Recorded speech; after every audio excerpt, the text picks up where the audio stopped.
കഴിഞ്ഞ ദിവസം നമ്മൾ ചെയ്ത വീഡിയോ കണ്ണൂർ ജില്ലയിലെ സെന്റ് ആഞ്ചലോ ഫോർട്ടും അവിടെ ചെന്ന പത്തനംതിട്ട ജില്ലയിലെ ചില സുഹൃത്തുക്കൾക്കുണ്ടായ മുടിയില്ലാത്ത മദാമയുടെ ആത്മാവ് നൽകിയ ഭയവുമായിരുന്നു. എന്നാൽ ആ വീഡിയോ കഴിഞ്ഞതിന് ശേഷം പത്തനംതിട്ട ജില്ലയിലെ തന്നെ മറ്റൊരു ഭൂതഗണം എന്നെ വിളിക്കുകയുണ്ടായി.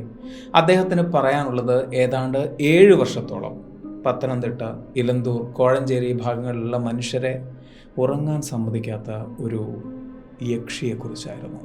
യക്ഷി എന്നും എനിക്കൊരു വീക്ക്നെസ്സാണ്, യക്ഷി കഥകൾ. അപ്പോൾ നിധി കാക്കുന്ന യക്ഷിയാണെങ്കിലോ ഒരൽപ്പം ഇഷ്ടം കൂടും അല്ലേ? അങ്ങനെ ഒരു കഥയാണ്.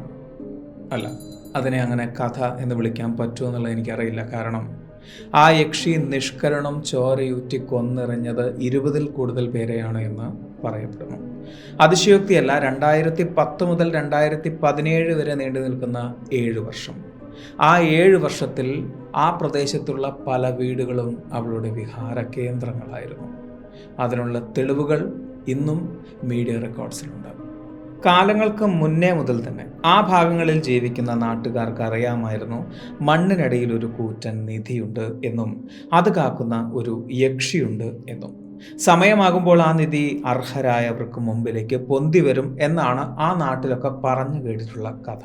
എന്നാൽ പോകെ പോകെ ക്ഷമ നശിച്ച നാട്ടുകാരിൽ പലരും ആ നിധിക്ക് വേണ്ടിയുള്ള അന്വേഷണങ്ങൾ തുടങ്ങി. യക്ഷി എന്നത് വെറും അന്ധവിശ്വാസമാണെന്നും നിധി കൈക്കലാക്കാതിരിക്കാൻ ആരൊക്കെയോ ചുമ്മാ പറഞ്ഞ കഥയാണെന്നും അവർ വിശ്വസിച്ചു. പല വീടുകളിലും രാത്രി കൂട്ടം കൂടി കുഴിക്കാൻ തുടങ്ങി. യക്ഷിയെ വിശ്വാസമുള്ളവർ അവളുടെ ഉപദ്രവമേൽക്കാതിരിക്കാൻ പൂജയും മന്ത്രവും ആഭിചാരവും നടത്തി നിധി ഒഴിക്കാനും തുടങ്ങി. ആദ്യമായി അത് സംഭവിക്കുന്നത് 2010-ലാണ്. കാത്തിരുന്നു വന്ന ആ കറുത്ത അമാവാസ്യ രാവിൽ. അന്ന് ഏതാണ്ട് 100 വർഷത്തോളം പഴക്കമുള്ള ആ തറവാട്ടിലെ പ്രമുഖരായ 5 പേർ അവിടെ ഒത്തുകൂടി. അവർക്ക് നടുവിൽ ഒരു വലിയ മഹാഹോമകുണ്ടവും. അവരുടെ ലക്ഷ്യം ഒന്ന് മാത്രമേ ഉണ്ടായിരുന്നുള്ളൂ: കോടിക്കണക്കിന് വില വരുന്ന ആ നിധി അവരുടെ തറവാട്ടിനിടയിലാണെങ്കിൽ അത് ഇന്ന് രാത്രി തന്നെ കുഴിച്ചെടുക്കുക, കൈക്കലാക്കുക. പിറ്റേന്ന് നിധി ലഭിച്ചോ എന്നറിയാൻ വേണ്ടി വാതിൽ തുറന്നും ജനൽ വഴിയും നോക്കിയ ചിലർ കണ്ടത് ചലനമറ്റ് കിടക്കുന്ന ആ 5 പേരെയായിരുന്നു. അവരുടെ മൃതശരീരം ചോര നിറത്തിലായിരുന്നു. അവരുടെ കണ്ണുകൾ തുറന്ന അവസ്ഥയിലും മുകളിലേക്ക് നോക്കി മരിച്ചു കിടക്കുന്ന രീതിയിലുമായിരുന്നു ആ മൃതശരീരങ്ങൾ. തുടർന്നും പലയിടങ്ങളിലും ഇതേ രീതിയിൽ മരണങ്ങൾ സംഭവിച്ചു. പലരും വിശ്വസിക്കുന്നത് നിധി കൈക്കലാക്കാൻ ശ്രമിച്ചതോടുകൂടി യക്ഷി സ്വതന്ത്രയായി എന്നും അവൾ ആ നാട്ടിൽ വിഹരിച്ചുകൊണ്ട് പലരുടെയും ചോരയുറ്റിക്കുടിച്ചുകൊണ്ടിരിക്കുകയാണ് എന്നുമാണ്. ഏതാണ്ട് 7 വർഷത്തോളം ഈ മരണങ്ങൾ തുടർന്നുകൊണ്ടേയിരുന്നു. ഇന്നും യക്ഷിയെ തളയ്ക്കാൻ സാധിച്ചിട്ടില്ല, പക്ഷേ മരണങ്ങൾ അവസാനിപ്പിക്കാൻ സാധിച്ചു. എങ്ങനെ? ആ കഥയിലേക്ക് പോകാം. കയറിപ്പോരും ചങ്ങായിമാരെ, ബേപ്പൂർ സുൽത്താൻ്റെ ദുനിയാവിലേക്ക്.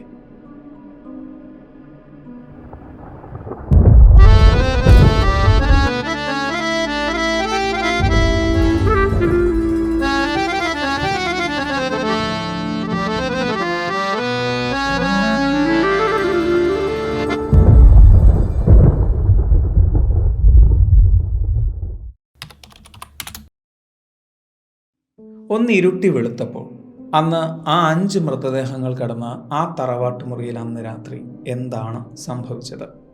പൂജാരിയും തറവാട്ടിലെ പ്രമുഖരും ചേർന്ന ആ 5 പേർ ആ മുറിയിലേക്ക് കടക്കുന്നത് തലേന്ന് രാത്രി 11 മണിക്കാണ്. അതിനുശേഷം ആ മുറി അകത്തു നിന്നും ഇരട്ടപ്പൂട്ടിട്ട് പൂട്ടുകയും ചെയ്തു. പുറത്തുനിന്നും ആരും അകത്തേക്ക് വരാതിരിക്കാനും ആ ഹോമത്തിനൊടുവിൽ ഹോമത്തിലെ മൂർത്തി, അതായത് നിധി കാക്കുന്ന യക്ഷി, പുറത്തു പോവാതിരിക്കാനുമാണ് അകത്തു നിന്നും ഇരട്ടപ്പൂട്ടിട്ട് പൂട്ടിയത്. അതിനുശേഷം ജനലിൻ്റെയും വാതിലുകളുടെയും വിടവുകൾ നനഞ്ഞ തോർത്തുപയോഗിച്ച് മൂടുകയും ചെയ്തിരുന്നു, പ്രകാശം പോലും അകത്ത് കടക്കാതിരിക്കാൻ. മുറിയുടെ നടുവിൽ വലിയൊരു താമ്ര ഹോമകുണ്ടം, അതിൽ കനലുകൾ എരിഞ്ഞു കത്തുന്നുണ്ടായിരുന്നു. പൂജയുടെ തീവ്രത കൂട്ടാൻ വൻതോതിൽ കരിയും കർപ്പൂരവും കനത്ത ചന്ദനത്തിരികളും ഗന്ധകവും ആ കനലുകളിലേക്ക് എറിഞ്ഞുകൊണ്ടേയിരുന്നു. കൂടെ രൂക്ഷമായ മുളകുപൊടിയും. മുറിക്കുള്ളിൽ പുക നിറഞ്ഞുകൊണ്ടേയിരുന്നു. കണ്ണുകൾ നീറിപ്പുകഞ്ഞു. അപാരമായ നിധിമോഹം മനസ്സിലുള്ളത് കൊണ്ടായിരിക്കാം ആരും പുറത്തിറങ്ങാൻ കൂട്ടാക്കിയില്ല. മന്ത്രോച്ചാരണം ഉറക്കെയായി. എന്നാൽ പുലർച്ചെ 2 മണിയോടെ ആ മുറിക്കുള്ളിലെ ശബ്ദങ്ങൾ പൂർണ്ണമായും നിലച്ചു. പിറ്റേന്ന് ഉച്ചയായിട്ടും വാതിൽ തുറക്കാതെ കണ്ടതുകൊണ്ടാണ് ചില ബന്ധുക്കളും അയൽക്കാരും ചേർന്ന് ജനാലയുടെ ചില്ല് തകർത്ത് അകത്തേക്ക് നോക്കുന്നത്. അവിടെ അവർ കണ്ടത് ഭയപ്പെടുത്തുന്നൊരു കാഴ്ചയായിരുന്നു.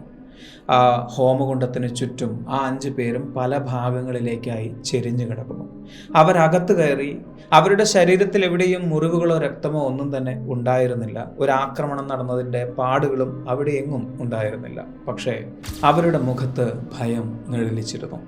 ആ വാർത്ത കാട്ടുതീ പോലെ പടർന്നു. പോലീസും ഫോറൻസിക് ടീമും ഉടനെ അവിടേക്ക് ചെന്നെത്തി. കഥകളറിഞ്ഞ പോലീസിന് ഉത്തരമില്ലാത്ത ഒരുപാട് ചോദ്യങ്ങൾ ഉണ്ടായിരുന്നു. യക്ഷിയെ ഭയന്ന് നാട്ടുകാർ ആ വീട്ടിലേക്ക് പിന്നീട് ചെന്നതേയില്ല. ആവാഹിക്കാൻ ശ്രമിച്ച യക്ഷിയാണ് അവരെ ആക്രമിച്ചത് എന്ന് ആ നാട്ടുകാരെല്ലാവരും ഉറപ്പിച്ചു പറയുന്നു. എന്നാൽ യഥാർത്ഥ ദുരൂഹത ആരംഭിക്കുന്നത് അതിന് ശേഷമാണ്. ആ മേഖലയിൽ പല വീടുകളിലും ഇതേ രീതിയിലുള്ള മരണങ്ങൾ ആവർത്തിച്ചുകൊണ്ടേയിരുന്നു.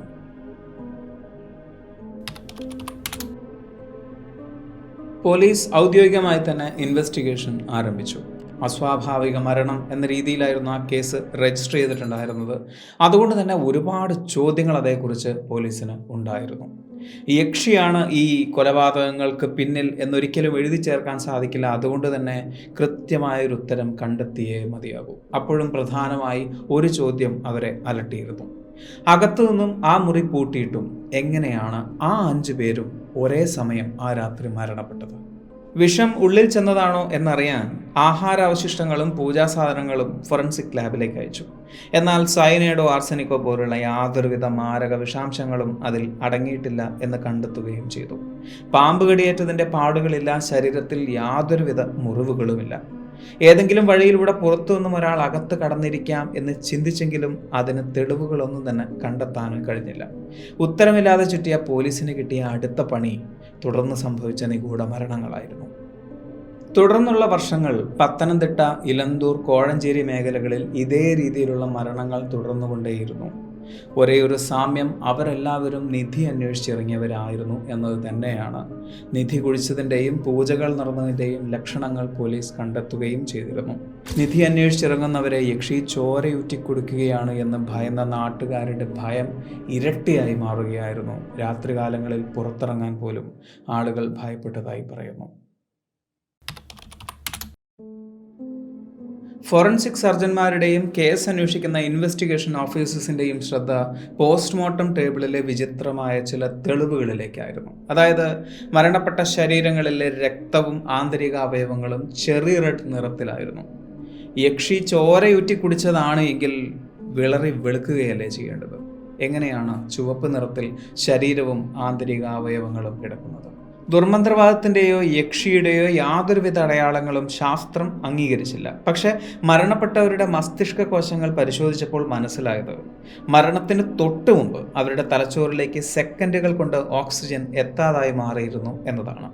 ഫോറൻസിക് സർജൻ ആ പോസ്റ്റ്മോർട്ടം റിപ്പോർട്ടിൽ ഒരു കാര്യം അടിവരയിട്ട് എഴുതിയിരുന്നു: this is a clear case of severe hypoxia due to chemical inhalation. അതായത് ആ മുറിക്കുള്ളിൽ മരണപ്പെട്ടവർക്കൊപ്പം മറ്റൊരാൾ കൂടി ഉണ്ടായിരുന്നു. അദൃശ്യനായ, മരണമില്ലാത്ത, നിറമില്ലാത്ത ഒരു നിശബ്ദ കൊലയാളി.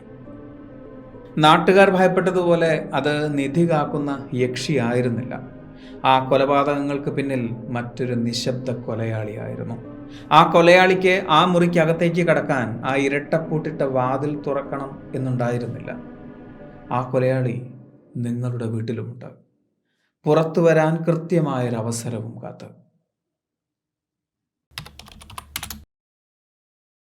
പൂജയ്ക്കായി അടച്ചിട്ട ആ തറവാട്ട് മുറിയിൽ 5 പേരുടെ ജീവനെടുത്ത ആ കൊലയാളിയുടെ പേര് കാർബൺ മോണോക്സൈഡ് എന്നാണ്. ആ മുറിയിൽ അന്ന് രാത്രി സംഭവിച്ചതിന് പിന്നിൽ ഒരു ലളിതമായ സയൻസ് ഉണ്ട്. പക്ഷേ അന്ധവിശ്വാസം അതിനെ ഒരു യക്ഷിക്കഥയാക്കി മാറ്റിയതാണ്. ഒരടച്ചിട്ട മുറിയിൽ വൻതോതിൽ കരിയും സാമ്പ്രാണിയും ഗന്ധകവും കത്തിക്കുമ്പോൾ അവിടെ ഓക്സിജന്റെ അളവ് വേഗത്തിൽ കുറയും. ഓക്സിജൻ തികയാതെ കരി കത്തുമ്പോൾ, അതായത് ഇൻകംപ്ലീറ്റ് കമ്പഷൻ സംഭവിക്കുമ്പോൾ ഉണ്ടാകുന്ന അതിതീവ്രമായ മാരകമായ വിഷവാതകമാണ് കാർബൺ മോണോക്സൈഡ്. യക്ഷി പുറത്തു പോവാതിരിക്കാൻ വാതിലുകളും ജനലുകളും തുണി വെച്ച് പൂർണ്ണമായും അടച്ചതോടെ ആ മുറി ഒരു എയർ ടൈറ്റ് ഡെത്ത് ചേമ്പറായി മാറി.